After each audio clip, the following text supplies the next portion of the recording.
আসসালামু আলাইকুম, আশা করি সবাই ভালো আছেন। তো আজকে এক জায়গায় যাওয়া হয়েছিল, তো সেখানে গেছি, পরে একটা ডায়েরি পাইছি। তো সেইখানে মানে দুইটা পৃষ্ঠা পড়া নিজের চোখের পানি ধরে রাখা যায় না, মানে এমন অবস্থা হয়েছে। মানে কি বলবো, মানে আমি ওর লেখা দেখে মানে আমার মানে এতটা হয়েছে, তাইলে ও যে কি অবস্থা সেটা শুধু ওই জানে, আর ওর আল্লাহ জানে। ভাই কি বলবো, এটার ধৈর্য আছে বলতে হবে। মানে যাক, এত কিছু বলবো না, তো তো আর বেশি কিছু বলতে চাই না। তো লেখা আছে, আমি না খুবই বোকা, মানুষ এত কষ্ট দেয়, তারপর একটু মিষ্টি করে কথা বললেই বলে যায়, কিছু মনে রাখতে পারি না। যেমন আমার বেস্ট ফ্রেন্ডের কথাই বলি, ও জানে ওর সাথে কথা না বলে থাকতে পারে না, তাও বারবার কষ্ট দেয় এত পরিমাণে, তাও একটু ফোন দিলে সব ভুলে যায়। আচ্ছা আল্লাহ, তুমি তো জানো যে আমি কেন ওর সাথে অমন করি, তাও ও কেন আমার এত কষ্ট দেয়, মানে একটু কেন আমার বুঝে না, এমন কেন করে। ও বুঝতে পারে সব, তাও কেন কেন আল্লাহ।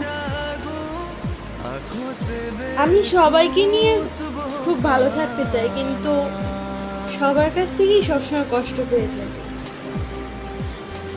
আমি সবাইকে বলি হয়তো ভালো আছি, কোনো সমস্যা নাই, কিন্তু তুমি তো জানো যে আমি কেমন থাকি, কতটা কষ্ট পাইতেছি, না পারতেছি কাউকে বলতে, না পারতেছি কাউকে বুঝাতে।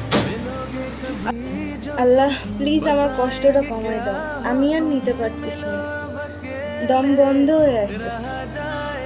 জানো আল্লাহ, আমি আমার বেস্ট ফ্রেন্ডকে নিয়ে সবসময় গর্ব করতাম যে আর যাই হোক ও হয়তো কষ্ট দিবে না, কিন্তু আল্লাহ এখানেও আমি ঠকে গেছি। তাই কি জানো, বন্ধুত্ব নিয়েও কখনো গর্ব করা উচিত না। ভাই কি বলবো, মানে মানে আমি বুঝতেছি যে এখানে ওর কতটা মানে কষ্টের পরে মানে এই কথাগুলো বলছে, কারণ আমারও একটা বেস্ট ফ্রেন্ড আছে যে যারে আমি নিজের থেকেও অনেকটা ভালোবাসি। মানে হয়তো সে জানে না, কিন্তু বা জানেও কিন্তু না বোঝার ভাব করে থাকে।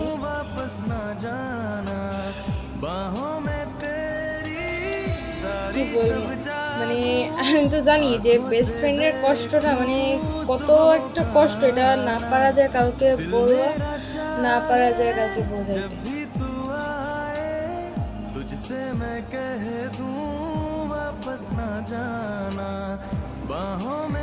আমার বেস্ট ফ্রেন্ডকে এতটাই মানে ভালোবাসছি বা এতটাই ওর প্রতি মায়া আটকে গেছি, যার কারণে ওর কাছ থেকে শুধু মানে অবহেলাই পাইছি।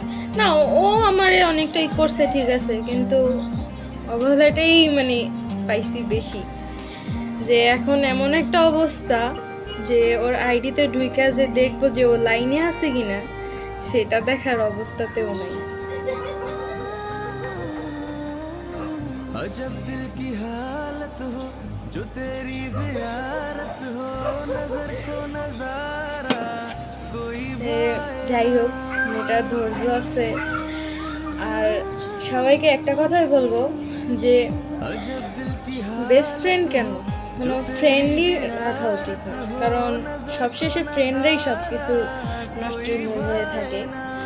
আর তাদের প্রতি এমন একটা মায়া জড়াই যায় যে পরে ভোলা যায় না। তারা হয়তো ভালো থাকে, তাদের মনে থাকে না, তারা সবসময় খুশি থাকে, কিন্তু অপর প্রান্তে যে থাকে তার অবস্থা হয়ে যায়। তো যাই হোক, সবাইকে বলবো যেই যা করবেন ভেবে চিন্তা করবেন, সবকিছু ভালো মতো করবেন। এতটুকু আর কিছু বলবো না, যদি কোনো ভুল করে থাকি ক্ষমা করে দেবেন। আসসালামু আলাইকুম।